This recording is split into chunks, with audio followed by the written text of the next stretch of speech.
This is Tea Earl Grey Hot, an unofficial Star Trek fan podcast from the Other Side Podcast Network.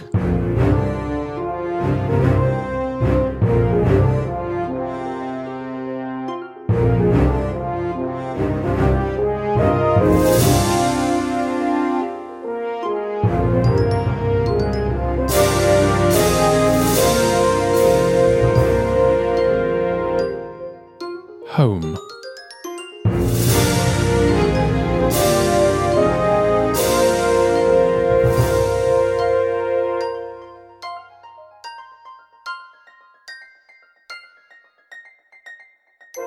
Hello and welcome to Tea Earl Grey Hot, an unofficial Star Trek fan podcast from the Other Side Podcast Network. My name is Dave. My name is Yannick. And on this week's show, we are going to be reviewing the Season 4, Episode 3 of Star Trek Enterprise.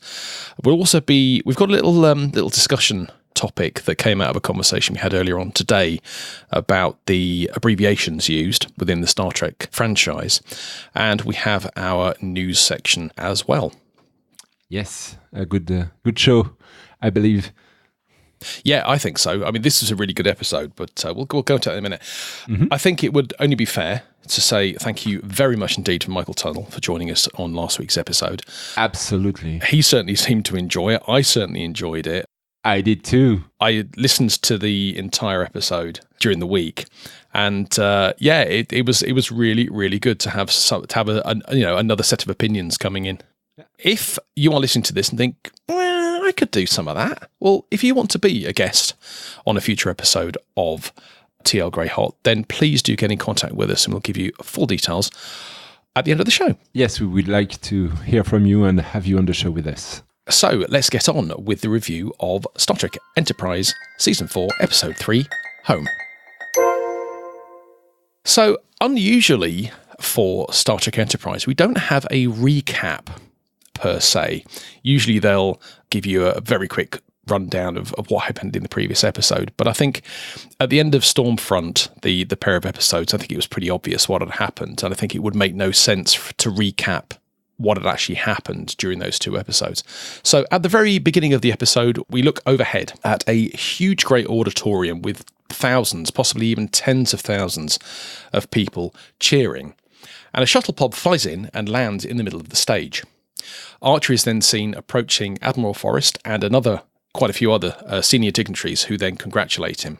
This is obviously because of the whole Delphic Expanse Season 3. Archer then gives a speech saying that people are calling them heroes, but he calls out his crew specifically and says they're the ones that hit the heroes. But also to remember the 27 crewmen who didn't make it back. And I thought that was you kind of expected it from this kind of congratulatory speech. It was only ever going to be it wasn't me, it was my team. Yeah. I mean, anything else would have been out of character for Archer. Oh, absolutely, and possibly out of character for anyone that's sat in the captain's chair. Yeah. To be fair, yeah, he chatted, only for a few seconds maybe, and he ended it with the phrase, "It's good to be home." Yeah. That reminded me of the final speech that Michael gave on Season 2 of Discovery. She's giving a huge speech about the crew being a family and something like that. So it's kind of the same spirit of speech. That's the Star Trek way to do things, I guess. Yes, I suppose it must be. I think whenever there's been something big, some kind of incident or some battle or whatever, when you reconvene at the end of it and you're sat there licking your wounds, whoever the person in charge, person of authority is, will always give some kind of speech, some kind of rousing speech that says, we did what we had to do, we've come out the back of it, we're sorry for those people that didn't make it. It's a common thing. Now, Dave, is it just me, or were the special effects really awful on this scene? Right, okay, so I watched this on my tablet. Now, I don't know whether I was watching it in standard definition or anything, but I did very much notice that in the scene at the very beginning when the shuttle pod came down and landed on the middle of the stage, It looked like someone had put like Commodore 64 graphics over the top exactly. of it looked really awful. And I put it down to the fact that I was probably watching it in standard definition. Well, I don't know if there's an HD version of Enterprise anyways, but... Of course, it was in standard definition anyway. HD didn't exist at the time. But it didn't look good at that point. But I suppose you tend not to get distance detail in these kind of episodes. It's normally close and mid-range shots where you've got like lots of people and there's lots of activity going on. So I don't know whether it was just because of that it was more obvious that the quality just wasn't up to it or not. But yeah, it's certainly something that I picked up. It was bad for the large views, but even the close-up on Archer and Admiral Forrest, I mean, it seemed like, they were just the 3 or 4 person in a cardboard stage. It was, I don't know, there was something. It was maybe they spent all the money on the first 2 episodes, and then even later on in the episode, there are green screens and you can actually see the green around the characters. Yeah, entirely possible. It's entirely possible. But I'm not going to mark the episode down just for that, I'm afraid. No, of course not. So we then get the opening credits. We don't talk about that, do we? Since the conversation last week. So, and also before I go on, you mentioned about the speech that Archer gave being similar to the one that Michael gave at the end of season 2 of Discovery. There are actually 2 other instances during this episode where it has echoed almost exactly back to scenes that happened on some of the films, and I'll pick those out as we go. You may have spotted them, you may have missed them, but I'll mention them as we go through. Yeah, okay. So at the beginning of the episode proper, we are scanning the San Francisco skyline, and we find ourselves in a bar. Archer walks in, heads straight for the bar, walking past a woman who apparently takes interest in his arrival. So she gets up and approaches Archer, who is ordering a scotch from the bar. Why wouldn't you? The woman taps him on the shoulder and tells him that the bar is for regular customers, not galactic heroes, which I thought was incredibly cheesy. So yeah, I was wondering who she was. Well, this is it. I had to look her up because it wasn't particularly obvious from this stage exactly who she was. Now, obviously, she was some old flame, old romantic interest from the past, but at this stage, I certainly didn't know who she was. I'm not even sure we know who she is in the episode. I don't remember any time when Archer says her name. Or did I just miss it? No, I didn't pick it up either. I don't think we even knew her surname. We know that she is a captain because Archer congratulated her on her recent promotion to captain. Her name is Erica Hernandez. And I found that out by looking it up on Memory Alpha. And to be fair, I think for this episode and probably a lot of episodes in the future, we should be giving credit to Memory Alpha for answering a lot of the questions like, who's she? So she asks him what it was like being in the Expanse. But Archer doesn't really want to spoil the debriefing that's going to be happening tomorrow, so he doesn't give much away. She says that Earth has been holding its breath for the past year, wondering if the Xindi were going to come back and finish the job. Now, obviously, that's in direct reference to the attack on the eastern coast of the US during the course of season 2. And apparently, there have been more births and weddings in the last year than there had been in any previous year. Yeah. Now, I don't know whether that's a natural protective instinct. We don't know what's going to be happening, so let's make the most of the time we've got, kind of thing. I shouldn't laugh because it's not a laughing matter, but we just don't know. But at the mention of weddings, Archer does notice and does mention that Erica is not wearing a ring, and she says, "Well, like you, I'm married to Starfleet." Yeah, that was funny. It was funny, but actually, it's also a very common occurrence. Yeah. If you look at any of the Starfleet captains and admirals that have served as captain on any of the ships, they've all been married to the job. For the most part, I don't think they've had significant others. Janeway was married. Okay. Well, Yeah, well, we don't talk about Voyager, do we? But I think he was at the end of the Undiscovered Country when Spock says that people like us don't have families. It's probably Undiscovered Country. I think it was. It was right at the very end of it when they were stood in the observation deck and they were in front of the tiller. Did I say Spock? I meant Kirk. Sorry. Yeah. Okay. Sorry, it was Kirk. Kirk and McCoy were. Yes. Apologies to anybody who's just been shouting at their podcatcher. Anyway, so we're now back on the Enterprise, and we're in T'Pol's quarters as she's packing up, preparing to leave the ship. Trip comes in and comments on the amount of clothes that she's packing. He said he originally wanted to stay on board and supervise the refit of Enterprise, and this is the first echo, because in the Search for Spock, Scotty says almost exactly the same thing when he said he wanted to stay on board the Enterprise and supervise the refit rather than go on shore leave. So it was almost word for word. Okay, I didn't pick this one. That's well, the early films, the first 7 films are, I've watched them billions of times, so stuff like that, it really jumps out. Yeah, in Trip's case, Archer has effectively ordered him off the ship to take a break, to take some shore leave, but he doesn't know where he's going to go since his sister was killed and his hometown was destroyed during the Xindi attack on Earth. He considers the Enterprise his home, which actually is quite saddening that he spent the last 3-4 years on the Enterprise and he doesn't want to leave it because he thinks that's his home. That's probably true for a lot of crew members.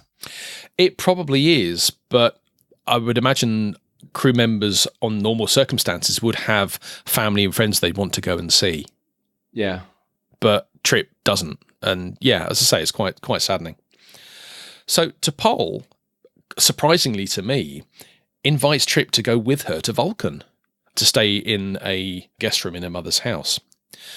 Trip is wondering what her mother knows about him, but T'Pol has never mentioned him to her, which I think is to be expected, being that T'Pol is either ignorant to or uncertain or just trying to suppress the fact that Trip clearly has the hots for her. No question. She said that she would introduce him as a colleague who has never been to Vulcan before and wants to learn more about alien cultures, which is fair enough. It's a reasonable cover story. Absolutely. So Trip then goes and packs for the 1,100-hour journey. Jeez. Was it something like 16 light years? I think it was from Earth to Vulcan. 1,100 hours. That's quite a journey. You'd have to like the person you're traveling with. Absolutely. I hope they were not just traveling in one of those shuttle pod, because 1,100 hours in such a little ship is wow. that would be quite painful. How can they take 1,100 hours? I mean, it's got to be a Vulcan ship that goes from Earth to Vulcan, and they surely have warp drives. So I don't know why it would have taken that long. I had to play it back 3 times to make sure that I did hear 1,100 hours correctly. I even checked on the subtitles and it said 1,100 hours. So I can't dispute it. So we are now on the bridge of the Columbia. Now, this is kind of answers the question we had last week about whether there were any other ships at the same time as the NX-01. And the Columbia NX-02 was actually being constructed at the time. And it's the second Warp 5 ship that is available to Starfleet at the time. Absolutely. So it's possible that they had a slower ship, if I can use that term. So, yeah, what I said last week was probably wrong. Potentially, yeah. I mean, I would imagine they've got plenty of other. Well, we know from the end of Stormfront that there were ships there that were welcoming the Enterprise when it came back from the Expanse, from the Expanse / World War II. So we know they have other ships. But no, I certainly took it when you said that. I thought you were talking about Starship class ships. Mm-hmm. So yeah, we're on the Columbia with Archer and Erica. Why do we always refer to Archer by his surname? And every other time we've done a review, we've always referred to the other characters by their first name. Don't know. I don't know. So Archer seems a little bit jealous by the additional features and weapons that have been put onto the Columbia. But as Erica points out, these are actually upgrades that he had suggested to be included. And he reminisces about the conversation that he had with Captain Jeffries, who was the designer of the NX-class ships. He said he didn't want to take command of a warship trying to make first contact with alien species. And I think that was something that he mentioned in, I think it was either season 1 or season 2. He wasn't happy with the idea of going into first contact with weapons aboard. But as he said, he was absolutely wrong. He needed weapons, more weapons, and more weapons. Yeah, absolutely. Well, we know that from the first 3 seasons. So we're now in the debriefing room, and Archer is explaining to a board of attendees. You've got the Vulcan ambassador, you've got Admiral Forrest, you've got some other people whose names I don't recall. Erica was in there as well. And Archer was explaining that he thinks that the Vulcans were trying to extract Trillium ore from the asteroid field that was there, explaining that it was used to insulate and protect hulls while they were in the Expanse. He was then asked about the Vulcan ship Saleya, and that when Archer boarded the Saleya, the crew were delusional and violent towards his crew. And he explains that the effect that Trillium has on the nervous system, and it removes the ability for Vulcans to be able to suppress their emotions, and that is why they attacked Archer's crew when they boarded the ship. Ambassador Saval, who is the Vulcan ambassador, is asking about the death of the Saleya crew. Now, the death was caused by a reactor breach, but the breach itself occurred as a side effect of something else they were trying to do. It was an accident. They weren't intending to blow the ship up. They were just trying to disable the power grid, presumably in order to limit the effects that the Trillium was having on the crew. I presume that was the reason they tried to do it. I believe so, yes. Saval all but accuses Archer of just letting the crew die. But Archer points out that they were far too gone, and there was very little point in attempting to save them. And now Saval effectively questions Archer's medical credentials. You know, what was this his medical opinion? But he very, very cleverly and very quickly shot back that actually, no, it was Phlox that determined this. So that kind of put Saval back in his place, which I think needed to happen. Mm-hmm. Archer, he's sitting in his chair and he is boiling at this point. You can see him. He's really trying to hold himself back. And he just reiterates that there was nothing he could do to help them. And then Saval kind of stirs the pot a bit more by saying T'Pol was infected and yet she recovered. Archer repeats himself yet again. There was nothing he could do to prevent this from happening. To which Saval says, and do you know what? If he'd said that to me, I would have got up and thumped him one. There's no need to get emotional, Captain. That's a Vulcan response, 100%. Yeah, I know, but for a race that seemed to be completely bereft of emotion, surely they must know that kind of calm, matter-of-fact, oh, you're just being silly response is just going to make the situation worse. But I think that was his point. He was trying to push Archer, I believe. I'm convinced of that. Oh, well, that's what happened. He was successful in doing this because Saval is now suggesting that because Archer didn't access the internal sensor array or didn't download the database in the computer, that there was no way of actually determining what happened on the Saleya. So Archer, he's raised his voice now. He's almost shouting that he has already told them exactly what happened on the Saleya. So Saval is now directly questioning Archer's account of events. So Forrest now tries to rein Archer in. He's like, Captain, calm yourself. But Archer says, there is no way I'm going to sit here and be accused of murder. Saval then says, and he's doing it again, he says, I'm not accusing you of anything. And then Archer says, well, the crew might have been alive if the Vulcan High Command had been more helpful. And then there was a pause. And then we looked at Saval's face, and Saval just said, I beg your pardon. Archer then accuses the High Command of doing everything they could to sabotage the mission, suggesting that he got more help from the Andorians than he did the Vulcan High Command. Archer gets up from his chair and he's right into Saval's face now, shouting into his face. But Forrest pulls him up hard, says, look, Captain, calm down. Yeah. That was an interesting scene, because we know the Vulcan didn't want the humans to go in space.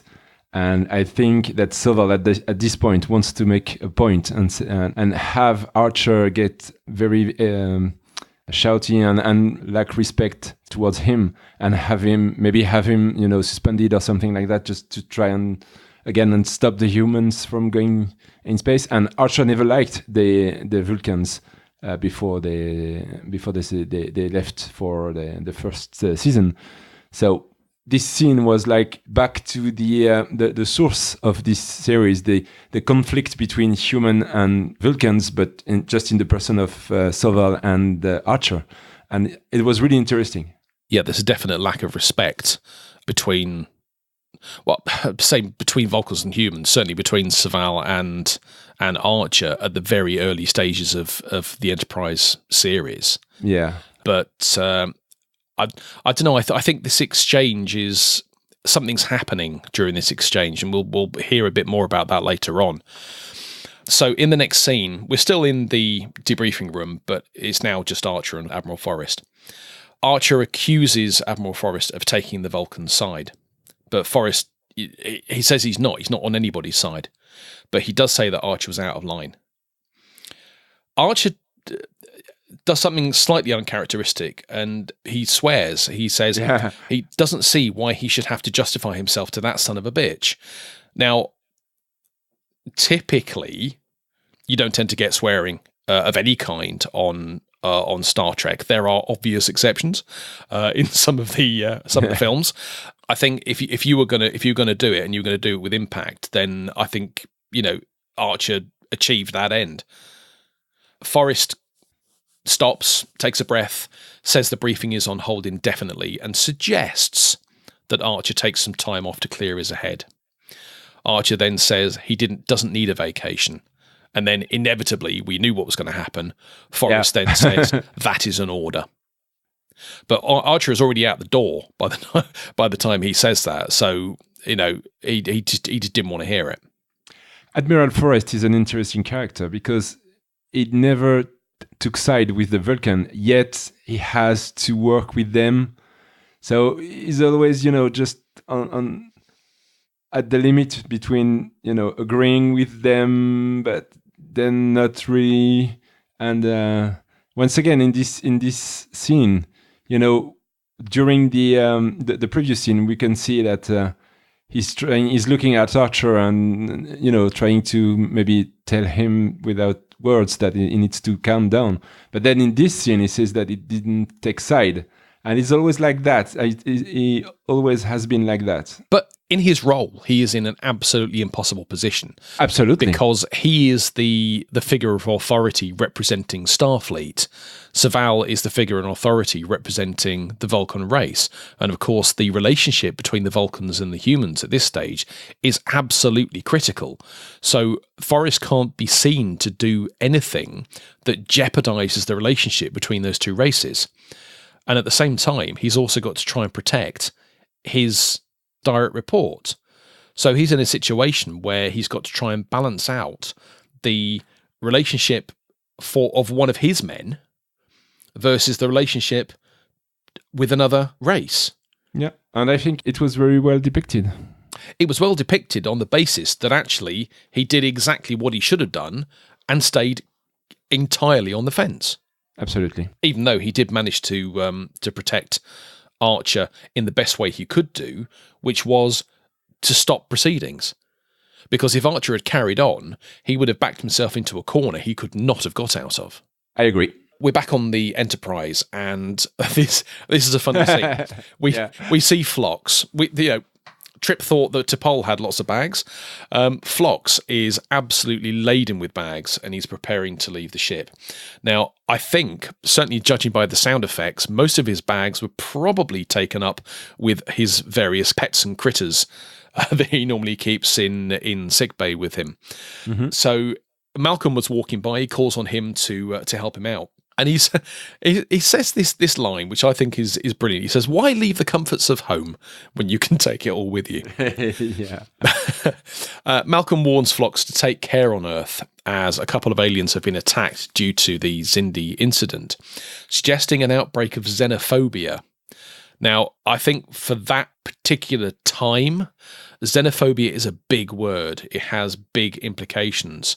In our day and age, xenophobia is a common thing, but I would imagine that in that particular time, particularly as it pertains to alien races, xenophobia will be something fairly new, and people won't know how to deal with it. Yeah, that's probably true. Yes. Yeah. Apparently, even the Vulcans are in hiding, according to Malcolm. But Phlox, no, Phlox is Phlox. He carries a certain air of arrogance around him, and he's not going to be stopped. He's been on Earth before. He thinks it'll be fine. Malcolm suggests to him that Earth is not the same. It's not the same Earth that he's been to before. But Phlox, ever the optimist, everything will be fine. Yeah, I was going to say, is it arrogance or is it confidence? Easy to confuse the two. Yeah. Phlox is, I think, he's definitely one of these characters that knows better. Okay, yeah. And that can be interpreted as arrogance rather than confidence. What was funny for me in this scene is that when Malcolm comes to help, he starts picking up, one piece of luggage, and then the second one, and then the third one, and then more and more, and suddenly he's really carrying a lot of luggage. And Phlox still have many of them. That's So on the next scene, we are on Earth, and we see quite an idyllic view of the countryside: trees, flowing waters, rocks, hearing the birds singing. So it's actually quite a nice thing to watch. And you see Archer looping up a rope, presumably in preparation to go climbing. And then Erica suddenly appears wearing a backpack, and Archer's like, "What are you doing here?" Erica's response is, you should know you don't climb without a partner. And then you see Archer look away. He's looking into the middle distance, and you can see on his face, he's like, "Oh, really?" Yeah. I don't think he wanted company. I mean, her logic is flawless. You don't climb without a partner. But I'm thinking that maybe that's not the partner he would have wanted to have taken with him. Yeah. So in the next scene, we are on Vulcan, and T'Pol and Trip have arrived at her mother's house. Trip is quite taken by the place, but it's very much not like he imagined. They're having a brief discussion about it, and T'Pol says Vulcans appreciate beauty. And Trip then comments on her snazzy dress sense, was the phrase he used. Yeah. And she puts her bag down, and she's just about to formally berate him. She gets as far as, "Commander Tucker." And then her mother walks in. And by the looks of her face, she wasn't expecting T'Pol to bring a guest. And then the typical Vulcan greeting, which I have heard on numerous occasions: "It is agreeable to see you." Yeah. What does that even mean? I don't know. I appreciate that agreeable or agreeableness is not an emotion. So maybe they've just taken away the feeling of pleasure, of appreciation, and replaced it with something that is completely unemotional. Maybe that's a good explanation. Now, at this point, T'Pol looks like she's been caught with her hand in the cookie jar. She looks so guilty. I don't know what she was expecting to see. I know that she did say that it was before 12 o'clock, you shouldn't be here. Yeah, she was not expecting her mother to be. Yeah, but she must have expected to have been there at some point. But it's almost, the way she reacted, it was almost like her mum wasn't going to be back for a week or something. What are you doing here?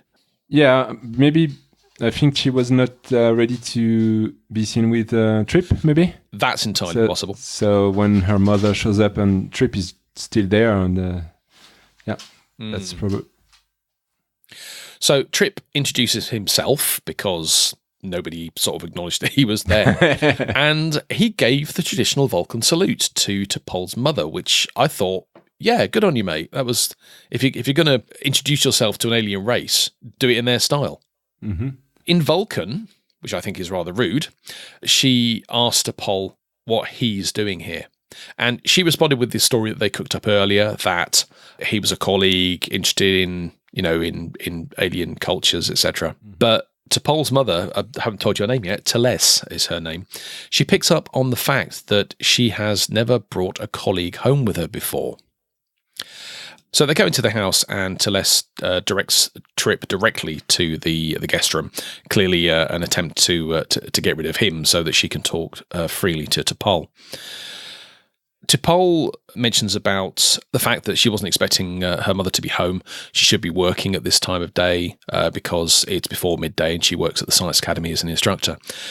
It turns out that Teles sent a letter to T'Pol quite recently explaining that she's no longer an instructor at the academy, but T'Pol hasn't received this letter. She suggests that this might be because she was in the Expanse for a year and communications were difficult, that Starfleet couldn't have got the communication through to her.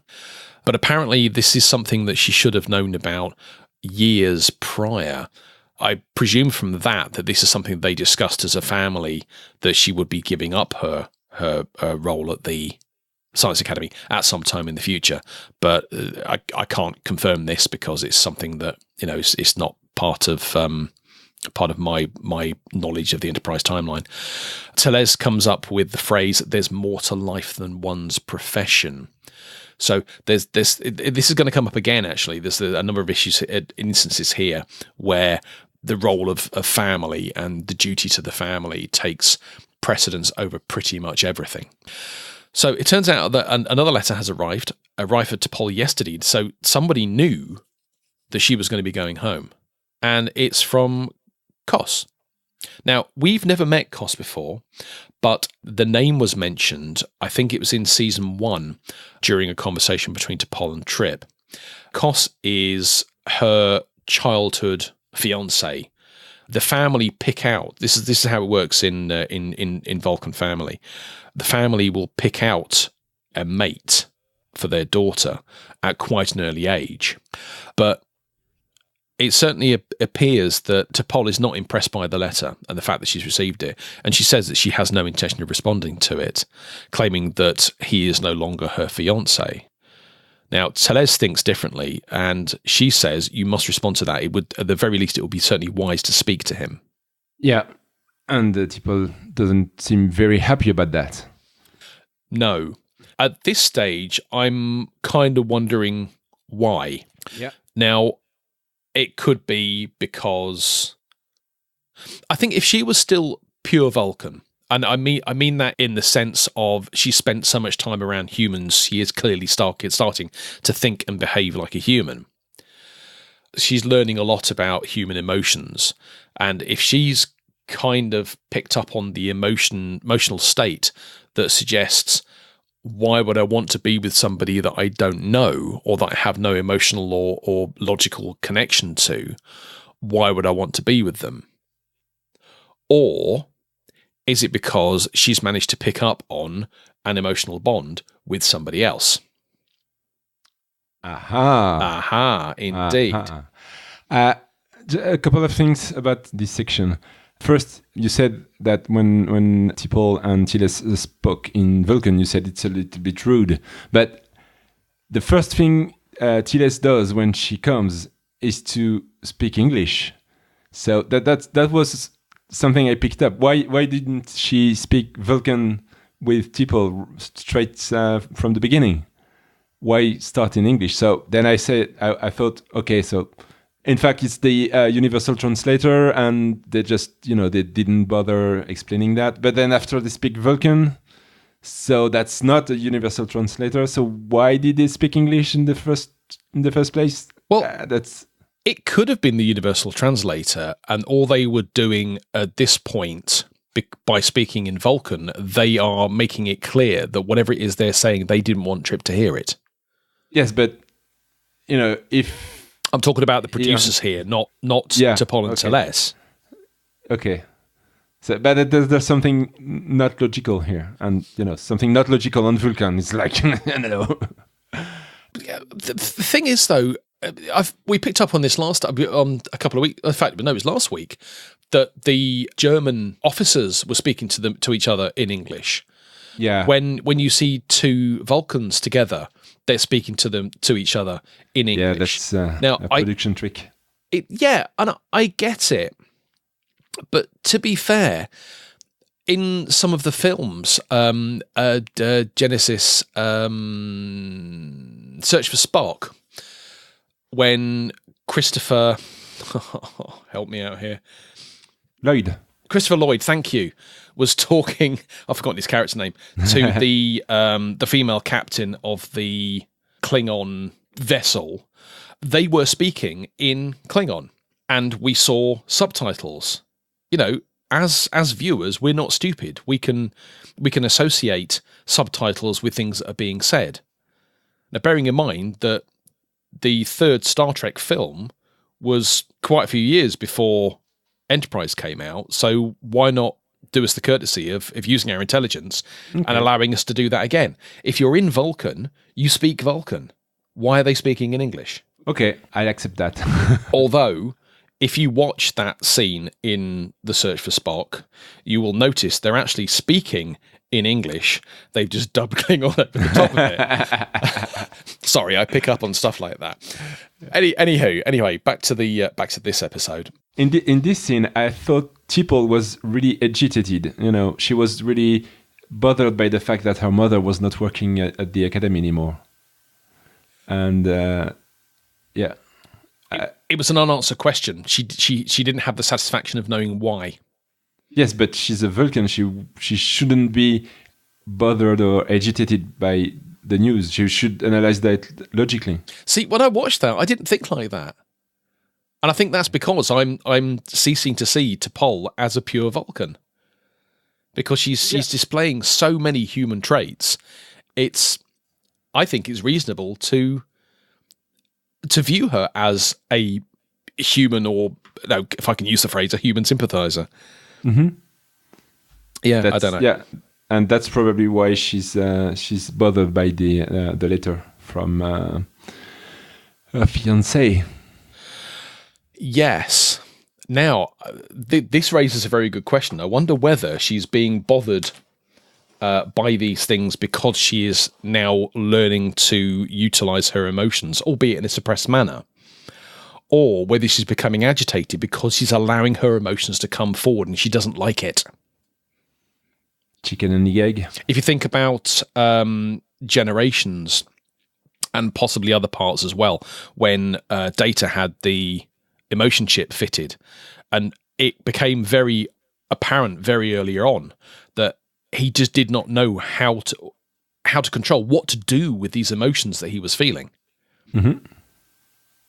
Which is only logical because he never had them. No, absolutely. And although Vulcans did have emotions, they've learned to suppress them. They're being taught to suppress them. Maybe now that she's experiencing or allowing some of them to come through, she's having the same negative response to it, thinking, here's an emotion. I know I shouldn't feel it. I'm feeling it. I know why I'm feeling it, but I don't know how to handle it. Yeah, that's a fair explanation. Anyway, yes, back to the episode. We're now back on Earth, somewhere in California, on some rocks, and Erica and Archer emerge at the top of one of these rocks. And Erica tells him that her old high school was renamed after Archer, apparently bringing the total in North America to around 2 to 3 dozen high schools that have been named after Archer.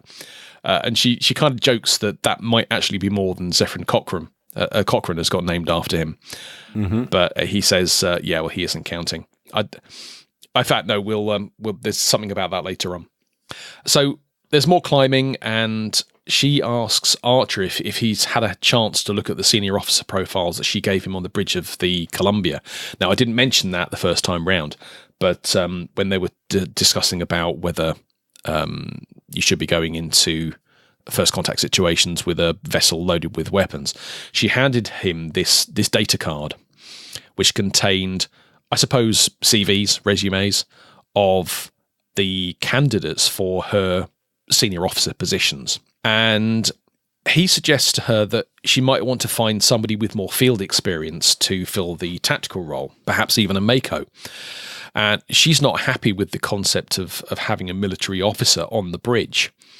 But Archer suggests that in reality, she might want to think about having an entire squad of Makos on the bridge of the Columbia, obviously based on his experiences of being on the Enterprise. So they are approaching the top of another mountain of some kind. It's very difficult when you're looking down from an angle, whether you've just happened to have landed on top of a big rock or whether you're at the top of a mountain. Is kind of difficult to place. For all we know, it's the same rock that jumped on top of 3 times. Archer comments that things have changed a lot since the Enterprise left space dock, 3 some odd years ago. And he says to Erica that you're going to spend a lot of time boldly going into battle, which I thought was a brilliant statement. Obviously, I mean, I don't know whether we've certainly never been told that the whole boldly going where no man has gone before thing, whether that actually applied to the NX Enterprise. True. We know now that it was part of the 1701 mission was to boldly go where no man has gone before, or they changed it then to where no one. But I've never heard the phrase boldly go, which isn't grammatically correct, but I'm not going to get into that now, as it relates to the NX-01. So it was good to hear it. But Erica thinking that is a really cynical thing to say, that you're going to be spending all your time going into battle, despite the fact that she has read all of the reports that he's filed about what has happened on Enterprise in the last 3 years. Mm-hmm. So she climbs up a bit further and spots an animal print. Now, I don't know. Oh, actually, no, I do. I was just about to say I don't know what meaning this has in the episode, but actually I've just realised. So Archer gets his, I don't know what they called it, tricorder out, scans it, and identifies it as a mountain lion print that's a few days old. And then Erica, rather sarcastically, I thought, said, "It's good to know that you're here to protect me." Yeah, that was the touch of humor. Yeah. Forgive me, I do know now what the relevance of that was, but that's a scene later on. Okay, I didn't pick that up. So yeah, I'm eager to hear what you have to say about that. Once again, I thought the effects on this scene were horrible, somewhere between horrible and disastrous. The green screen and that was, it really didn't bring anything to put those in here, and I think it deserved the scene a little bit, but I guess they didn't have that much money left after the first 2 episodes. I think they could have invested it a bit more. I get why they're there. I get why he's climbing. Again, that'll come up a bit later on.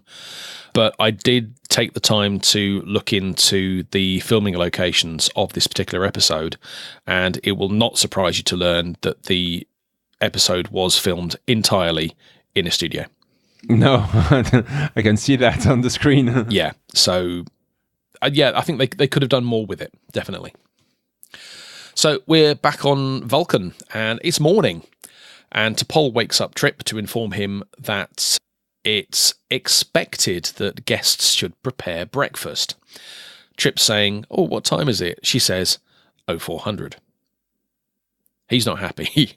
I wouldn't be happy being woken up at 4 o'clock in the morning and said, "Oh, you got to make breakfast." I want to go back to bed.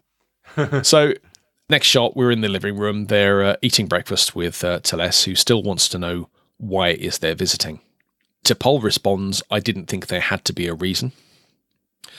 Teles is thinking that maybe T'Pol has decided to go back to the Vulcan High Command. But she says that she has been offered a commission with Starfleet, which could keep her away from Vulcan for a few years. Teles starts to question T'Pol's motives for not wanting to stay on Vulcan. She says that a Vulcan child is encouraged to leave the home, but it is expected at some point to return. She then drags Trip into the conversation, acknowledging that human children are encouraged to follow their own path rather than following the path of their family. Now, at this point, she's digging at something. She's digging at something big. And at this point in the episode, I don't know what that is. I do later on, obviously. Mm-hmm. But clearly, there is a huge thing within Vulcan culture. I mentioned it earlier, that Vulcan culture is all around family. It's about family values. It's about following the family's wishes and desires rather than your own. Now, if you think about Vulcans being unemotional, that fits so well. Absolutely, yeah. I think Teles is probably as uncomfortable with the path that T'Pol is choosing to go down as T'Pol is herself, I would think. Yeah. And at this point, they're starting to bicker about her choices, thinking that what they should do in life should be for the benefit of Vulcan society. T'Pol reminds her mother that Earth is actually their ally, and in her view, a Starfleet posting is no less important than a posting to the Vulcan High Command. Yeah. Which I think is a valid statement, but again, thinking it from a human perspective. Yes, because from Tile's perspective, she would rather go to the she would rather see T'Pol go to the High Command because of the impact it can have on the family, and the fact that she would stay on Vulcan, and of course that she would marry forgot his name. Kos, yeah. So yeah, I agree with you that at this point Tiles is looking for something. We don't really know what she's looking for and why. No, not at this point. I would like to congratulate myself at this point for having not used the phrase Klingon High Command. Because in my brain, as I've started to say the words, I'm thinking Klingon High Command, and I've changed it at the last second to Vulcan. So, go me. Congratulations, Dave. Thank you very much indeed. So, back on Earth. Now, this is a brilliant scene. I really, really did like this. Back on Earth, Malcolm, Phlox, and Travis are in a bar. Sounds like the start of a joke, doesn't it? Malcolm has some potentially wanted attention from some young girls wanting his autograph and possibly trying to get a tour of the Enterprise. Totally in character with Malcolm. I thought it was like I expected him to do that somehow. What, to get all the female attention? Yeah. Yeah. Oh, yeah. Totally. I think if Trip had been there, it would have been him. Yeah, maybe. I think in the grand scheme of things, if you measuring the crew on how tarty they are, I would put Trip at the top of the list. Agreed. So then I've written here some idiot. I don't know what you would describe him as, but some idiot rolls up and starts talking to Phlox and being quite passive aggressive towards him, saying things like it can't be comfortable being in a bar full of aliens like us. Now, bearing in mind that Phlox was the only alien in the bar, he was referring, of course, to the humans as aliens. So this is a very good example of the kind of xenophobia that Malcolm was warning Phlox about in the first place. Phlox says he's quite comfortable, but it's clear that when it comes to the conversation with this dude, that he's not comfortable at all. The dude says, and not very subtly at all, that perhaps he should drink somewhere else. And then Phlox is about to. He starts to get up, but Malcolm stops him. And then Travis stands up as well. As expected. Yeah. And then more of the dudes start to appear behind the first dude, and you're kind of starting to see this standoff occurring. And then the first dude then tries to level a punch at Malcolm. And then, I'm sorry, it's just your standard, typical bar fight. people throwing punches, throwing people, chairs going everywhere, all the rest of it. The kind of thing you'd see in your old Western movies. So you got Travis and Malcolm on one side, you got, I don't know, 5 or 6 dudes on the other side. And then this thing happens. Phlox, we see Phlox, and his face, it just blows up like a pufferfish. Yeah. Now, apparently, this is a standard Denobulan defense mechanism, which works because the dudes that are fighting take one look at him and think, "Yeah, I'm not getting involved with this. I'm off." Very effective defense mechanism. Very effective, and it is the first time, and apparently the only time, we ever see that defense mechanism in use. I have to agree. I've never seen him do that before. No. Now, I didn't write this down, but I did when I was taking a search through Memory Alpha and picking up on some facts and figures about this particular episode. There was a mention that Phlox just sits down and starts munching on some pretzels as if nothing had happened. Yeah, that's true. That's true. No, a really, really good scene. Really enjoyed seeing that. Yeah, there's just one thing on this scene that there was like I don't know, six or 7 dudes, and then just 2 Starfleet officers, and yet they quickly, take over the fight. They're winning. They're just the 2 of them. They managed to incapacitate almost all the guys, and I thought it was a bit.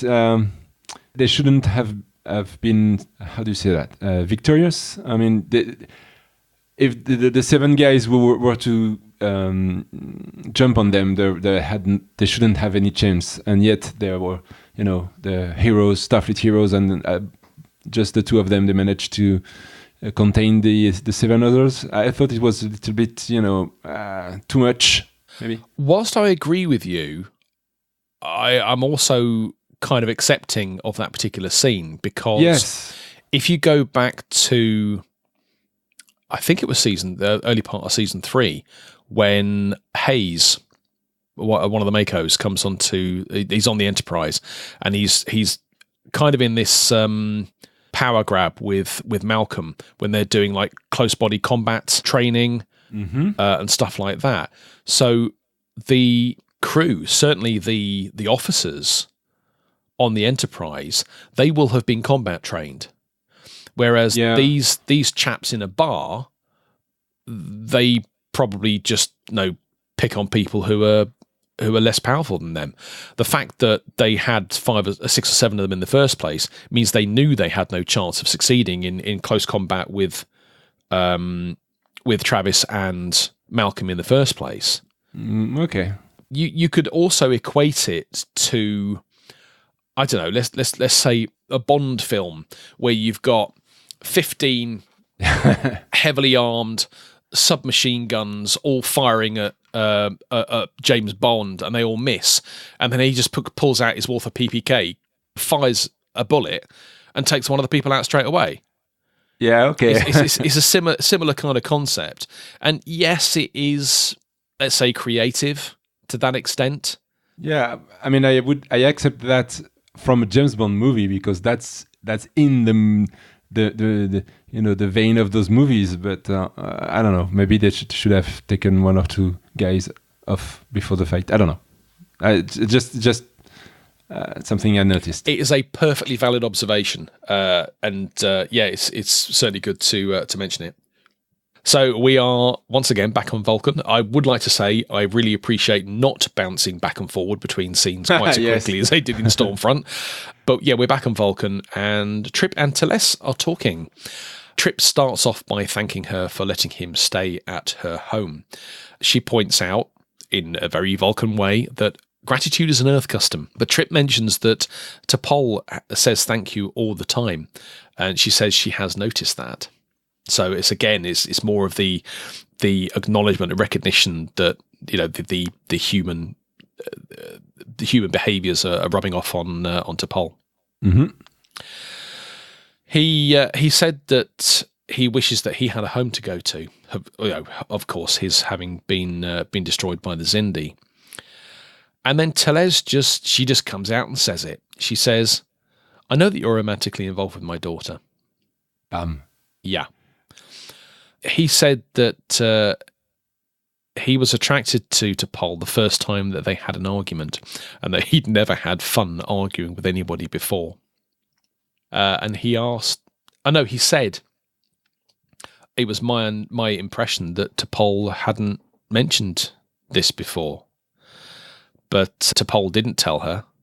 She's T'Pol's mother. She picks up on these things. Yeah, of course. And I would imagine that, again, because she's Vulcan and because they suppress their emotions, that any emotional glitch is going to shine like a beacon between Vulcans. This is actually the first time, I believe, that Trip acknowledges that he's attracted to T'Pol. I don't believe he said that any time before. He may not have said it, but it's certainly been apparent by his actions. Yes, but he never told that to anyone, I believe. No, maybe this is a key point for him. Yeah, that he's actually admitting to himself how he might feel. Mm-hmm. Meanwhile, Trip has just fixed Teles's stasis unit, or as we call it, freezer. It was mentioned during breakfast in an earlier scene, but I didn't think it appropriate to mention it at the time because it wasn't actually relevant to the to the scene. At least I didn't think so anyway. And he'd fixed it.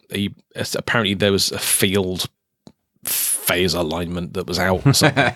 Yeah, because all stasis unit have field phase alignments. Of course they do. Yes, it's for us. Oh, I just changed the fuse.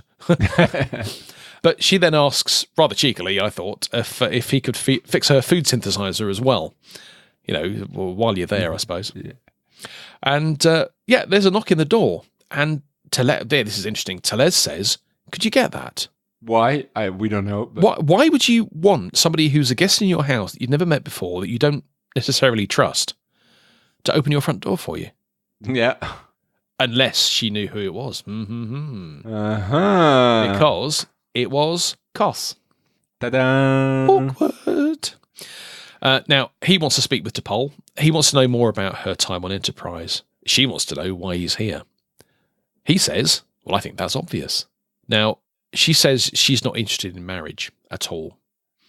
But his response is that his parents are tied into the old traditions.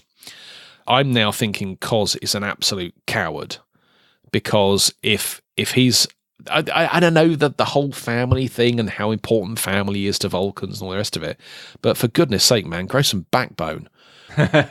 Don't, attach yourself to somebody just because your parents say that that's what you have to do. Feel free to make your own decisions. Absolutely. But she says that he is free to choose another mate. He says, I don't want to choose another mate. She turns away. An emotional response, incidentally. Mm-hmm. And she says, now, I have a problem with this. She says she's been ill recently and that she could take some time to recover. Now, this is true to a point. She was ill because she was affected by the Tyrilium. Yeah. The bit about it could take time for her to recover. Now, I know that we have observed Vulcans lying before. Now, apparently it is impossible that Vulcans are incapable of lying, said Spock. Yeah, but if you watch The Undiscovered Country, Kirk and McCoy have been banished to Rurapente, and Spock and Kim Cattrall's character, Valaris are trying to think of ways that they could avoid responding to Starfleet communications, for example. And they come up with excuses why they can't do this. And they say, oh, they're having problems with their warp drive and can't be underway. And then Valaris says to Spock, a lie. And Spock comes back with an error. So yeah. It seems here that she's basically embellishing her story. She's not necessarily lying, but she might be exaggerating it slightly. But is that not a lie? I don't know. I'm not comfortable with it. I took it as a lie. Right. But you could see in her face that she was really battling with this situation, either because she was uncomfortable with the conversation with Kos. Well, as a Vulcan, she shouldn't be. Or because she knew that she was doing something that was fundamentally alien, pardon the pun, to her Vulcan sensibilities. That she was effectively lying, embellishing, deliberately making an error, I don't know what you want to call it, to try and get Kos to basically leave her alone. Something was apparently bothering her. Yeah, definitely. Now, he's not been fobbed off with this at all. He says that he could use his father's contacts and influence to find the best doctors, blah, blah, blah, yada, yada. I got to stop listening at that point. And then she threatens the Caliphate. The Caliphate, we have seen this before on various Star Trek series, but it's a Vulcan passion fight, a fight to the death, a challenge, if you like. And Kos then wonders whether her human friend might be a suitable challenger for him. So at this point, she just asked him to leave. He said, well, I might be able to get your mother reinstated to the Science Academy. T'Pol says, why? She'd retired. He then says, well, actually, she was asked to resign. And when T'Pol then says, what do you mean by that? He says, oh, I'm sorry, I've already told you too much. Oh, that bugs me. Oh. If you're going to start saying something, finish it. But no, he clammed up. So if she wasn't having problems with emotions before, she certainly is now. Yeah, I think it was really unfair to bring her mother in this story. I think that it didn't see any other way to make T'Pol accept the union. So it just turned to vile ways of doing that. Yeah, he's coming up with psychological reasons to try and get her to comply. Is it because he likes her? Is it because he is very much attached to the Vulcan family values? Is it potentially because of his status within his own family? That if he doesn't go down the route that his parents have chosen for him, that he would potentially be ostracized by his family or something. Again, we don't know. I think what I do like about Star Trek, and certainly with the Enterprise episodes we've seen recently, is that these kind of questions do get asked. They do not get answered, but it fosters some really, really interesting conversations and discussions about what that might be. And what you actually end up doing is associating it with, things that are happening now. Yeah, and it has always been like that on Star Trek. It has. From the beginning, from the original series and every series after that. And in fact, I've just scanned ahead of my notes, and actually I mentioned this, I actually call this out later on. Okay. So let's move on. So back on Earth, Archer and Erica have reached the top of whichever cardboard rock they currently, sorry, a bit cynical there, and it's starting to get dark now. Archer looks at the sky and points out the location of where the first M-class planet is that they discovered. Erica suggests they should return and maybe plant a new human colony. But Archer points out that the last time they went there, his crew nearly killed each other due to the psychotropic atmosphere playing with their minds. And then Archer started to get a little bit morbid here. He's wondering that had the Enterprise not gone out into space, stirring up trouble, as he called it, perhaps the Xindi attack at the end of Season 2 might not have happened. Rather than stirring up trouble, Erica prefers the term exploring. But then Archer points out that the Vulcans, well, they're not explorers. They don't go out travelling. But actually, they didn't sign up to be explorers.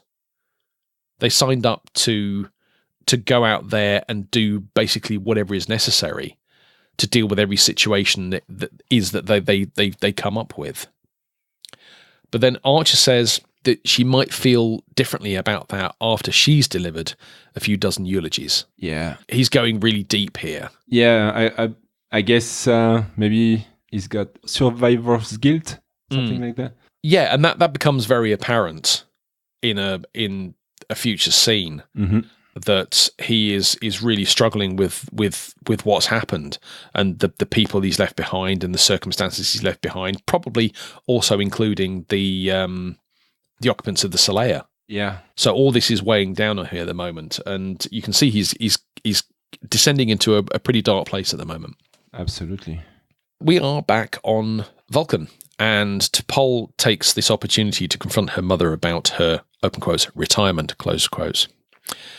She admits that she chose to retire rather than face criminal charges for an alleged theft of restricted data from the Science Academy archives. T'Pol says to her, "Did you?" And Teles says that she didn't, that the accusations are false, that they made them up, and they told her that if she retired from the Academy, they would end the inquiry. Now, I'm not being funny. If this was a genuine criminal charge, just retiring from a job or resigning from a job wouldn't necessarily make those charges go away. So this was clearly fabricated. Yeah, obvious. There's a really, really quite powerful scene when T'Pol says, why could they do this? And at this moment, if you can kind of picture this, T'Pol is sat effectively behind where Teles is at the moment. So Teles is looking away from her. So T'Pol says, how can they do this? How can they get away with this? Teles then turns around slowly, looks T'Pol right in the eye, and then you see this moment of realization on T'Pol's face when she realizes that actually it's because of her. Yeah. Back in, I think it was season 1, there was a scene regarding a monastery that is absolutely stores the khatras of some of the Vulcans that have died. There are thousands of these khatras stored in this monastery, but I think she was asked by, do you know what? I've forgotten the story now. I think she was asked by Starfleet to investigate the possibility that there may actually be something untoward going on at that monastery. Yes, and as part of that story, they discovered there was actually a Vulcan surveillance post underneath the grounds of the monastery. Yes, that's true. And based on the circumstances and something that happened, the monastery itself ended up getting destroyed. Yes, that's because I forgot his name, but the Andorian, the blue guy. Yeah. Yeah, that was the first time I think we seen him, and he was accusing the Vulcans to spy on him. Yes. On his on the Andorians. people. Yes. Yeah, and so the Vulcans denied everything until T'Pol actually discovers that there's this huge surveillance station. Then she could have just ignored it, and but no, she reported it to Archer. And she did the right thing. Yeah.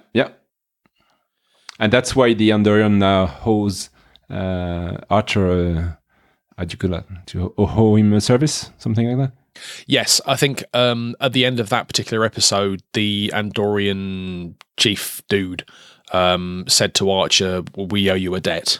Yeah, that's it. I think was the phrase. Mm-hmm. But, so yeah, because the Vulcan High Command, nearly said Klingon, the Vulcan High Command couldn't reach T'Pol while she was in the Expanse to level the charges against her, they took it out on her mother instead, which I think is lower than low. Yeah, absolutely. We can't get you, so we'll pursue your mother or whoever instead. Somebody's going to pay for this. I think that is actually quite disgusting, and I've at this point I've lost a lot of respect for the Vulcan High Command. I know that they are very bureaucratic, but still, if you're going to exercise justice, do it in a just manner. Yeah, because if they were really bureaucratic, they would have waited for T'Pol to come back and then prosecute her. Precisely. Now, she's incensed by this. Again, she's showing emotion. And Teles is now thinking, and she says it, that T'Pol's emotional outbursts are because of Trip. And that might also be the reason that she's rejected Kos. So not only do we have the confirmation that there are feelings from Trip towards T'Pol, we're now starting to get confirmation of the reverse. Yeah, and some explanation about T'Pol's behavior when she met Kos. Yes, absolutely. Well, that'll be amplified somewhat as we get to the beginning of the episode. Yeah. So we're back in the mountains, obviously. Erica and Archer are asleep, and we hear growling. And that, I think, was the setup from the paw prints that we saw, the mountain lion paw print we saw earlier on. Okay. So Archer, he grabs a phaser and goes to investigate. I'm thinking, it must be a mountain lion. Yeah. But then he's attacked by some wiry-looking aliens, one of which slashes Archer across the face. This is a very quick fight, actually. They pin him down, and after a brief struggle, they throw him off the mountain towards the water below. Mm-hmm. And I'm like, ah! Yeah, I was, what? And then he wakes up. Yeah. Yeah, thanks for that. He wakes up to see Erica looking concerned. She offers him to talk about it. Now, he's obviously struggling with what's happened here. He says he went into the mountains to escape the attention and hero worship. He didn't want people shaking his hands. He didn't want people signing autographs. He didn't want people saying that he was a hero. He says that if people knew what he had done, and he left that hanging. So he then goes and packs up to do some more climbing. And Erica is wondering whether this might be some sort of a way out for him. I mean, he wouldn't have to deal with those feelings anymore if he could find a way out. Mm-hmm. He admits to her that actually he is trying to get away from her. Now that kind of makes sense to the reaction that he made when she first turned up to go climbing with him in the first place. Yeah, absolutely. All right. He says he sees the person that he was 3 years prior. You know, the explorer, the boy that was trying to make his dad proud. And he thinks he's lost something out there in space. Now, that could be anything. It could be he feels he's lost his humanity. It could be he's lost his sense of morality. I don't know. Yeah. So she kisses him. And then she says, and I predicted this, I called it out. She said, perhaps I can help you find it. Yeah. Cheesy. Really not our usual Captain Archer in this couple of scenes. As you mentioned earlier, really dark, really, not wanting to rally people around him, but trying to get everyone far away from him as possible. And this is what I'm loving about Enterprise. I mentioned this last week, the character building, the storytelling. We're not looking at Captain Archer here. We're looking at Jonathan Archer, the human being, the person, not the captain of the Enterprise. And it's dark. It's something you don't really want to see, but actually I'm really enjoying learning more about what makes this man tick. Yeah. Or what's bothering him. So on Vulcan, we're back on Vulcan again. T'Pol is giving Trip a tour of the local surroundings. And she tells him that she's decided to marry Kos. Now, Trip's wondering why. Yeah. And she says it's because that it will result in the reinstatement of her mother to the Science Academy. Now, he can't believe that she's going to marry someone she doesn't love. But she thinks it's the right thing to do. And she says she's sorry. But he's not having that. And he walks away. Yeah. Touching scene. A very touching scene. Yes, absolutely. Even though it was filmed in a cardboard, on a cardboard rock. But yeah. No, it was a touching scene. And actually, it was quite a pivotal one, as we'll find out in a bit. So back in the mountain, it's very emotionally charged, this episode. What with Archer and Erica and Trip and T'Pol. And we're not done yet. We're not. No, we're not. Absolutely not. So back in the mountains, they're still climbing up and up and up and up. He says that he's glad that she is with him, and she's kind of looking back and thinking, why did we stop seeing each other? And Archer says, well, it was because I was your superior officer. And then she says, well, you're not anymore. Absolutely, yeah. And of course they kiss again. Yeah. Again. Yes, and she then wonders what their superiors would think if they knew that the two captains of the only Warp 5 ships in the Starfleet fleet, but Archer reminds her of something that she said earlier, that is, what happens in the mountains stays in the mountains. Yeah. So we can imagine what happened next. Mm-hmm. A real change of mood for Archer at this point.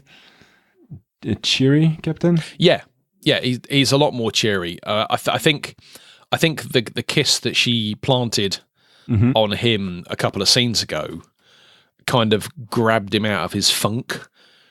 That he's now looking at things from a different perspective because he's a bloke and he got kissed. Sorry, a bit cynical, but yeah. Yeah, and incidentally, it's also morning, so there's light and everything's nice again. And yes, it's a new day, sun coming up, blah blah blah. Yeah. So we are now back on the Enterprise, and we've seen Hoshi for the first time in a while. Yeah, and Phlox is telling her that the parasites that were in her system, she was injected with something. Can't remember when that was, but me neither. But yeah, I remember it happening, but I just can't remember when. But the parasites that are running through her system, they're almost gone, and he gives her a final shot to get rid of the remainder. And she reminds him that they're supposed to be going to a Chinese restaurant on Earth. They're supposed to be going that evening, and then he does this. Oh, one of my eels isn't very well. Which reminded me of the Monty Python "My hovercraft is full of eels" sketch. But Hoshi says that she knows what happened in the bar, and she tells him that he can't deal with prejudice by hiding away. People need to be reminded that there are aliens who don't want to blow up the planet. And he says that it will take some time for the incident to heal. And I'm watching this scene, and I'm actually this is sounding quite familiar. It's quite topical with the idea that a particular race of individuals, I use the word race very loosely and ill-advisedly, are responsible for the actions of other members of that race. Yeah, which is how a lot of people feel. And it's what's happening here in this episode. This whole situation with the fallout from the Xindi attack. Everybody's on edge, and they're thinking that, well, you're an alien, so you must be here to kill us. Yeah, once again, it's a way that Star Trek has to incorporate current our time events and way of thinking into a science fiction film. Or movie or TV series. Yeah, and of course, like an idiot, I've only just realised when this episode would have been aired. Would have been 2003, 2004. So a couple of years after 9/11. I didn't pick that up either. Oh, they are good, aren't they? Yeah. They are good. They are. Anyway, we are coming to the end of the episode now, so won't keep you for long. Back at the debriefing that was suspended towards the early part of the episode, we're at the end of it now, so Admiral Forrest closes the proceedings, and everybody leaves the room except Archer and Ambassador Saval. Archer apologises to Saval. He said he was out of line. Saval, typically, says, "Yes, you were." Archer then quips, "At least there's one thing we can agree on," which I thought was quite funny. Saval also concedes that although Archer's actions were morally questionable, they were necessary. So at this point, I think he's accepting that what he did, despite the consequences, might have actually been the right thing to do. Saval also says that he had originally opposed Archer's appointment as captain of the Enterprise, but he admits that he was wrong. And for me, that was an almost direct echo of what Sarek said to Spock in The Journey Home. The exact quote was, "As I recall, I opposed your enlistment in Starfleet. It's possible that judgment was incorrect." Which is almost exactly the same as what Saval just said to Archer. So again, I don't think that's an accident. I think they did that on purpose. Or they either did it on purpose as a nod, or it's just something that Vulcans would have typically said. Yeah. Or both, I don't know. But then he thanks Archer for the service to both their worlds and shakes his hand. Yeah, that was strange. I mean, you see that Soval was not used to shaking hands because it was. Oh, it was very awkward. Yeah, it was tense, and it was like, "What am I doing now?" I just, I've seen people do this before. Let's do it and see what happens. Yeah. But that, I think, was a very significant moment in the relationships between Vulcans and humans. Yes, that was that's what I picked up too. That's at this moment things change and they stop being just we Vulcans don't want you humans to go into space, and we humans don't trust you Vulcans. They start to actually see that they have things in common, and that even though they're not doing things the same way, well, they're on the same team. Absolutely. And of course this is going to snowball, because now that that Saval is, I use the word accepting of the humans as actually being qualified to do the job they do, then that's going to start rippling through the Vulcan High Command and through the Vulcan race. And then that's going to then feed back to the humans and the human race, and then the humans realizing that actually the Vulcans don't think they're complete idiots after all. That yes, they're allies, yes, they work together, but if you look at the Enterprise relationship between the Vulcans and humans, it is incredibly strained. Yeah. But if you go to the original series relationship between humans and Vulcans, yes, we know it's 110 years difference. That relationship is, they're neighbours. It's a natural and an easy relationship. This is now the final scene of the episode. It's quite a scene. So we're back on Vulcan, and Teles is speaking to Trip about the marriage that that he's actually getting ready for. He's getting dressed up. He's not happy with the outfit he's wearing, typically Vulcan style of dress, and he asks her if she's bothered that T'Pol doesn't even care for Kos. She says that she's fulfilling the obligation to her family, and that even I think she'd only met her husband once before they were bonded. Yes, that's what she said. They developed a connection over time. How much time? I don't know. Could have been months, could have been years. Teles asks Trip outright if he's told T'Pol that he's in love with her. Boom. Yeah, absolutely. And Trip gave Teles the same look that I gave Teles when she said that. And she just responded with, Vulcans may not express their emotions, but they are sensitive to them. He said he didn't think he even realised that he was in love with her until she said that she was going to marry Kos. Mm-hmm. Totally natural reaction. If you've got feelings for somebody and then they suddenly announce that they are going to act on, act on feelings. She has no feelings for Kos, but that she is going to almost irreparably align herself to someone else, then, your emotions are just going to skyrocket. Yeah, absolutely. He wants to tell her how he feels, but he just couldn't do it. And then, really interestingly, she tells him there is still time. Yeah, why would she do that?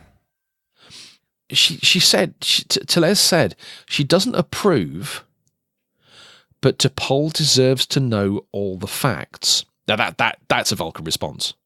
Yeah. But actually, what's the motivation behind that Vulcan response? Is it because it's the logical thing to do? Is it because she wants to do right by her daughter? Or is it because, well, I can't think of another option. No. I don't know, really. I have... Is Tellez being driven by her own emotions rather than logic? That's my question. I think she secretly likes Trip. Oh, I wouldn't go that far. So at this point, Trip is worried about what might happen if he did go and tell her. And he doesn't want to complicate things. And I think, I'm happy to be corrected, but I think I detected a smile. Yeah. Tellez. I agree. And I'm now thinking, why? Because there are a number of possibilities here. Maybe it wasn't a smile. Maybe I'm just reading something into that's not there. Perhaps the fact that he didn't want to upset T'Pol or confuse T'Pol by telling her how he feels about her is something that Tellez wanted to hear to demonstrate his integrity. Yeah. Telling perhaps. Tellez that actually Trip is the right man for her. Yeah, I was thinking something more in this way. It's complex, and it's complex to describe, to explain, but I think that's where that's going. Yeah, that's what I picked up too. That she ended up thinking, this guy might be, a good fit for T'Pol. Yeah. I mean, if he'd gone in there guns blazing and saying, look, T'Pol, I love you and I want to be with you forever, that, he would have come across as impulsive, as emotional, as unstable, all things that are completely at odds with Vulcan sensibilities. Don't know. Yeah. So... Future will tell. Yeah, well, exactly. Well, I hope so. I want to know what happens next. So we're coming up to the commencement of the wedding ceremony, and Trip approaches T'Pol, and she says that she's grateful that he's there, and her voice is cracking. Her voice is brimming with emotion. She's really struggling to hold that in. You can tell that. Mm-hmm. He responds in perfect Trip fashion, I wouldn't miss it for the world. She's led off to the wedding, but at the last minute, as everybody else has walked in front, at the last minute, she pulls him back by the arm and gently kisses him on the cheek, which I thought was absolutely lovely. Yeah, I was on my couch and I was, And then she walks towards the area where the wedding ceremony is going to take place, and you just see him looking after as she goes. Yeah. And then the final scene, the wedding ceremony starts, and we see Trip in a "what am I doing" pose. Yeah. And then the credits roll. Yep. I was like, what? That's it. Now, I am a hopeless romantic. I really am. I will cry watching television adverts. That's how bad I am. But this episode for me is it's a huge trigger for me. It really is, because it's your typical will they, won't they scenario, and I really worry that if they do, and to be fair, we already know they have. Yes. But if they, that wasn't necessarily love, but if they do get together because of their genuine feelings for each other, what's going to happen? Firstly, they're going to lose a phenomenally good storyline. Look at what happened to the X-Files. Look at what happened to, I don't know whether you remember the series Moonlighting, whether you've even seen the series Moonlighting. Of course. Whether you, in both of those situations and countless others, the moment that barrier is broken and the key characters act on their feelings, the TV series dies almost immediately. I Yeah. loved I Moonlighting. agree. I stayed up till 4:00 in the morning to watch the repeats of it because I loved it so much. There was another series that was in the UK called Love Hurts. I don't think it went anywhere else but the UK. It was Adam Faith, and Zoe Wanamaker, I think, late 80s, early 90s, and the same thing happened. They got together and everything just fell apart. Yeah, pretty much every series when they do that. Yeah. So I don't want that to happen, but at the same time, I really, really do. Yeah. Anyway, so that was episode 3 of season 4 of Star Trek Enterprise, entitled Home. Mm-hmm. As always, if you have any thoughts or feedback on the episode, then please do contact us and let us know. Is there anything else you have from this particular episode, Yannick? No, I think we've talked about everything. Between your interventions. No, really, I liked this episode because of the emotions between the characters, and I prefer the story between T'Pol and Trip rather than the other one between Archer and just forgot her name. Erica, thank you. But yeah, a nice episode and really, really charged with emotions. I think because the relationship between Trip and T'Pol has been brewing and building up for a little over 3 seasons now. It's kind of that next stage. We've been building up to this for so long. We're now at the do or die stage, and they've cliffhanged it at exactly the right, and I mean wrong, point. Yeah. And yeah, I just can't wait to see what happens in the next episode. Well, next week. Indeed. So, as a discussion topic, every series of Star Trek is identified by a name. So we've got Enterprise, Voyager, Discovery, Deep Space Nine, whatever. And each one of those names is associated with an abbreviation. So we know that Deep Space Nine is DS9, although I have seen it as DSN, but I know that for a fact to be wrong. Yeah. We've got Enterprise, which is ENT. The original series, TOS. The animated series, TAS. The Next Generation, TNG. These are all logical abbreviations based on either the initial letters of their words, so the animated series, TAS, or the first few letters of the series name, as in Enterprise, ENT. So, to me, it would be logical, and I have seen plenty of instances of Voyager being demonstrated as ST:VOY, as the first 3 letters of the word Voyager. And that's how I always wrote it. Indeed. And Memory Alpha, which is the unofficial fan wiki for the canonical Star Trek universe, also lists it as VOY. Star Trek Discovery, if you follow the same formula, would be ST:DIS, the first 3 letters of the word Discovery. And Memory Alpha lists it as DIS.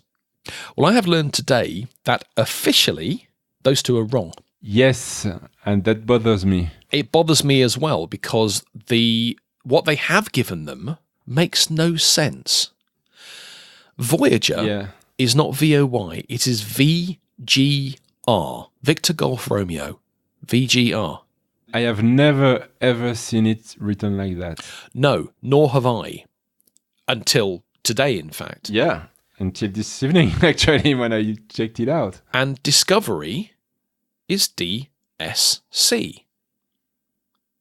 Now, I can if there is a logic that would apply for Discovery, and that is the first 3 consonants. Now, they can't apply that to Enterprise because Enterprise starts with a vowel, ENT. So it kind of makes sense that they would leave the E in because otherwise it would be NTR. Oh, NTR does actually say enter, so that might make sense. But still, the logic doesn't apply.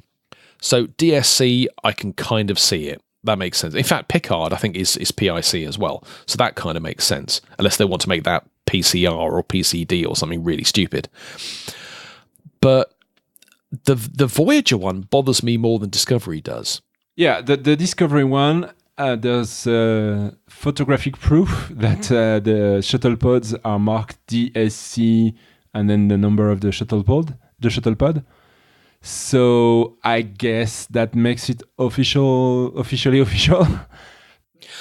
I hadn't considered that. Yeah, I have never seen any shuttle pod from Voyager. I don't even know if Voyager has shuttle pod, but I think so. Marked as VGR. So it's weird that it's the official acronym, or not acronym, but identifier. I don't know how you call that. Designation. Designation. Yeah. So I'm just having a look on image search to try and find a Voyager shuttle pod. There's a link in the show notes, but there will be a link in the show notes, but you have it in the run sheet. So the Enterprise shuttle pod was just pod 1 and pod 2, wasn't it? Yes. So is that ST pod?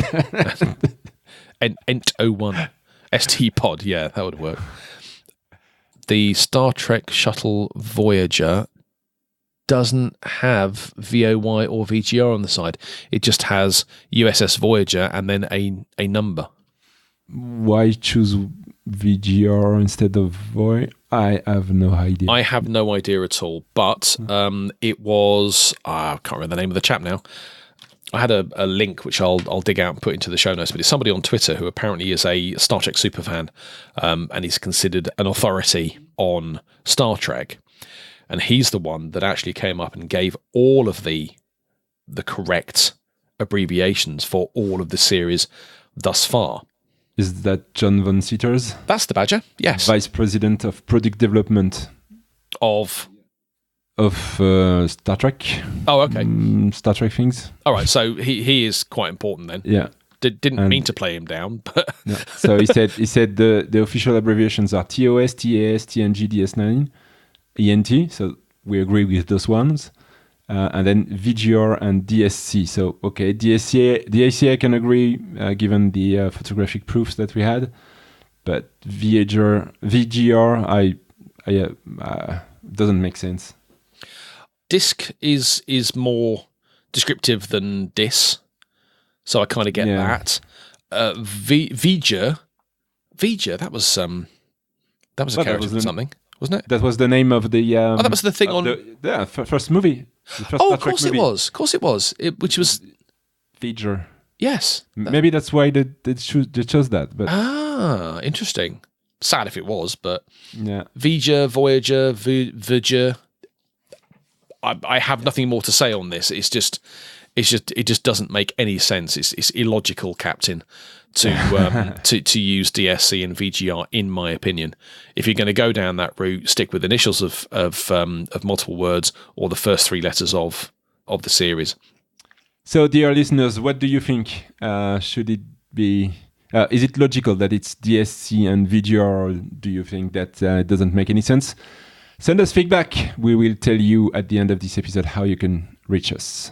Or indeed, if you happen to know the logic and the rationale behind these particular acronyms being chosen, or if in fact you are the name of the chap you mentioned earlier. Then drop us a note and let us know. Time for some news? Yeah. On the 8th of September this year, like for every year, it's Star Trek Day. So it's going to be next Sunday at the time of recording. It's the anniversary of the first episode, when the first episode was aired in, what did we say last time? 1966, so 53 years ago. Yeah, so happy birthday, Star Trek. Mm.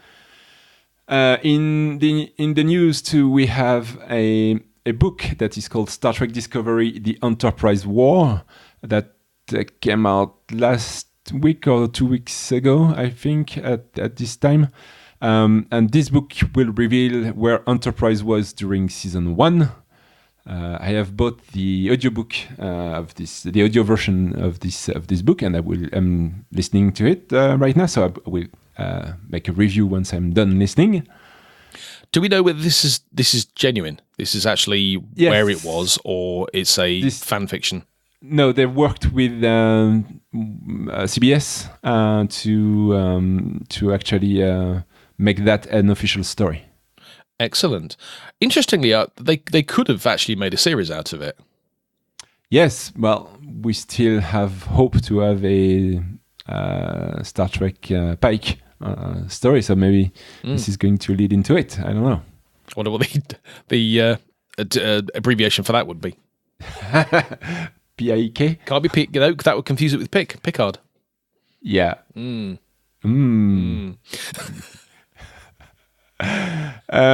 Also, in the new CBS Interactive and Lucid site are going to launch a blockchain-secured digital collectibles. So when I saw that, I was, what is that? So CBS Interactive and Lucid site will release the first generation of Star Trek true digital crypto collectibles. 6 iconic ships from the Trek universe will be digitally minted, cryptographically secured and provided in a limited supply enforced by the Ethereum blockchain as ERC 721 items. So up to ERC 721 items, I did quite understood what that meant, but I have no idea what an ERC 721 item is. I believe it has something to do with contracts and something like that in the blockchain. So if I understand correctly, you can have a limited supply of things in the blockchain, and then you can trade that.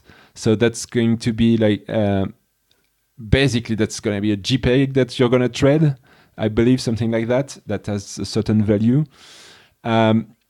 Those ships can be used in the game. There will be a link in the show notes because it would be too long to go over that in this section. But you could. Once you buy these ships, you can use them in a game, and then you have the possibility in the game to actually lose your ship. So it's interesting to see the collectible world come to the digital world where you're gonna exchange virtual things. I think it's a little bit sad that you don't have the collectible cards that we had when we were younger. But still, for collectors, it might be something interesting. So check out the link in our show notes. I'm sorry, I'm just going to announce. I'm going to say it right now. I'm baffled by this. I understand. Well, no, I don't understand blockchain. Does anybody understand blockchain? I understand the whole concept of cryptocurrency and its reasonably practical uses in day-to-day life, but putting collectibles. Which actually you could potentially lose. You don't. If you're collecting something physical. Yeah, that's my point. You're losing something. It's just the simple fact that you have a collectible card that you actually exchange with someone, you lose this part. But just a parenthesis, if you go back a few weeks ago, I think, on Hacker Public Radio, there's a very really interesting episode of Hacker Public Radio about a trading things game that uses the blockchain. So go back there and you will have a lot of explanation, and it actually makes sense when you listen to this episode. Well, I think it might just be my age then, not getting having grown up in the world of collectible cards. Panini was a huge thing. I don't know whether that's something in France. Yes, it was. Panini was absolutely huge. The football cards and the I can't remember what they were. There were loads of them. You got the book, you got the cards. You went out and you spent 30 pence or whatever it was on a pack of cards, and you stuck them in your book. If you had too many of them, you traded them with other people. How's that going to work here? Yeah, well, same thing, except you don't have the contact with the people, and you don't have the fact that this card is a little bit folded or some, or the corners are not right, so it loses value. But I reserve the right to remain cynical. Granted. The motion picture, the first Star Trek movie, returns to the big screen, although it's only in the US, unfortunately. In 1979, the Starship Enterprise flew its very first big screen mission in Star Trek the Motion Picture. And to mark the film's 40th anniversary, Fathom Evans and Paramount Pictures will bring this awe-inspiring adventure back to the movie theaters for 2 days only on September 15th and 18th this year. So if this episode is out just before this date, you still have time. If you're in the US, tickets are on sale. We will put a link in the show notes too.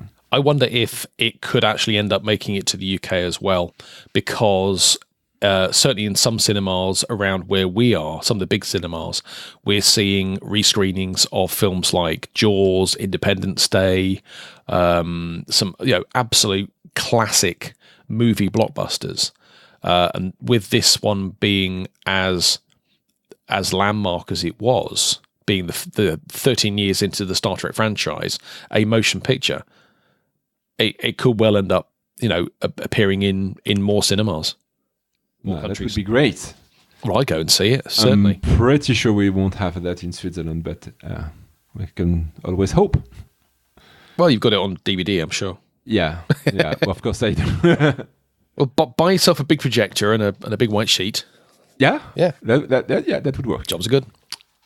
Now for something in the UK, Destination Star Trek Birmingham returns on October 25th to the 27th of this year, 2019. Europe's official Star Trek convention, Destination Star Trek Birmingham, will offer fans the opportunity to meet the cast and crew, explore interactive exhibits, learn about Star Trek's impact on science, space and technology, and enjoy parties fit for brand new worlds. Links will be in the show notes too. Excellent. Unfortunately, it's literally the week after OggCamp, so I won't be able to make it, sadly. But it's the weekend of OggCamp. No, it's the week after. It's the week after. Okay. Hang on. You said the 25th. Yeah, 25th to 27th. OggCamp's 19th and 20th. Oh, okay. Yeah. So.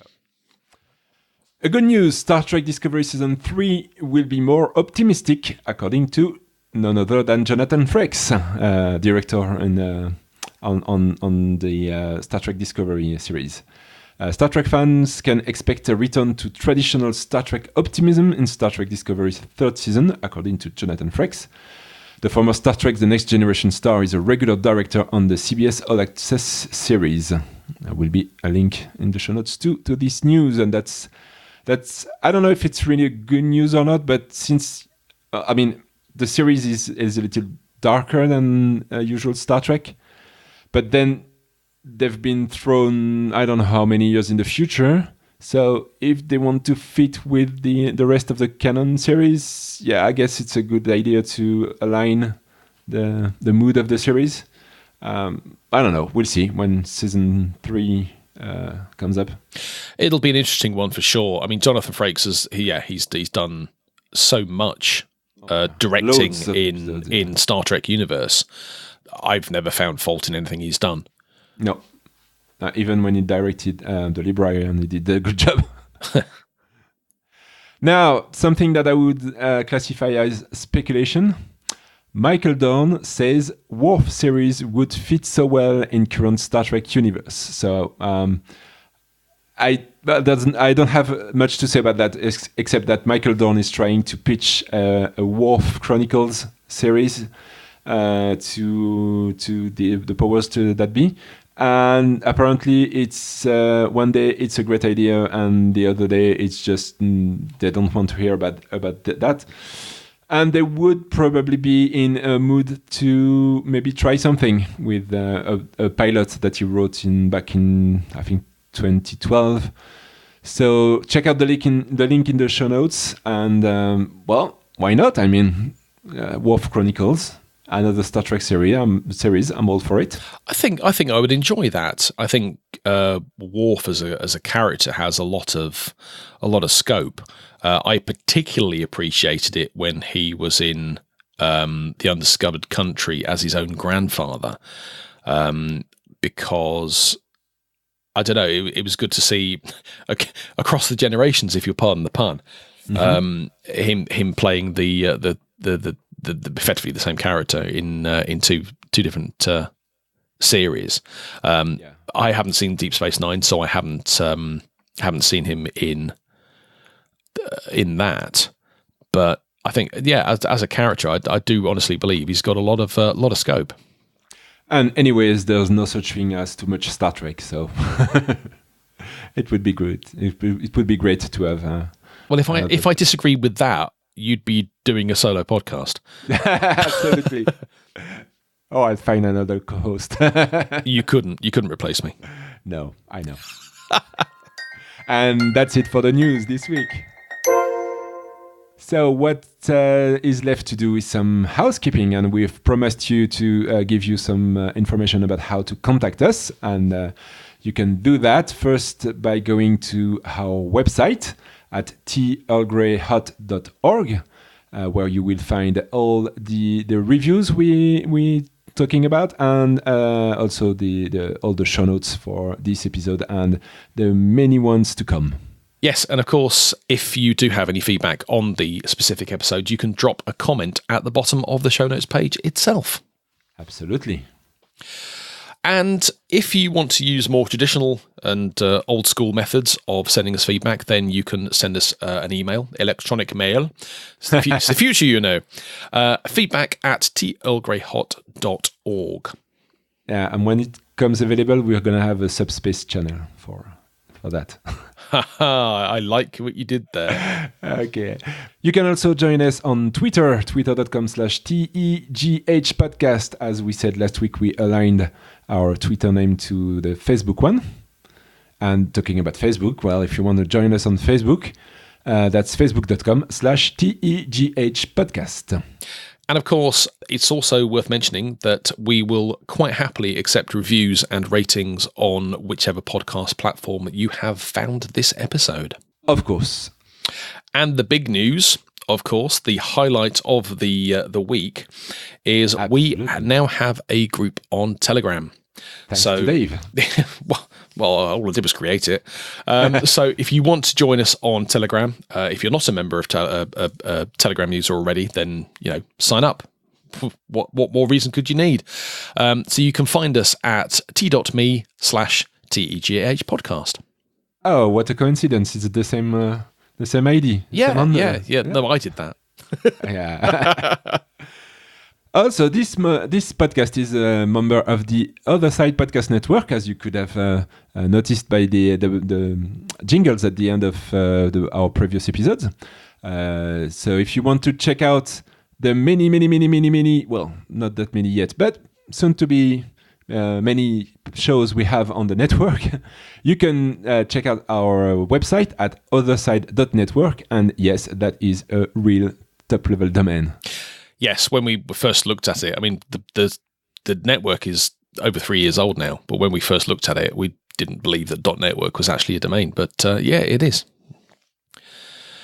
Unless otherwise stated, this episode is released under a Creative Commons by attribution share-alike license, which means that you can do pretty much whatever you want with it, as long as you credit Dev and myself as the original author. And if you publish something based on this episode or any other one, you have to release your work under the same license too. There's a link in the show notes to the text of the license.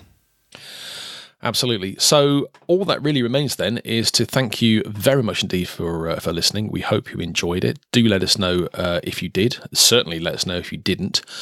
And we shall be back next week when we shall be reviewing the Star Trek Enterprise episode Borderland. Absolutely. And in the meantime, take care of yourselves. Ciao, ciao. See ya.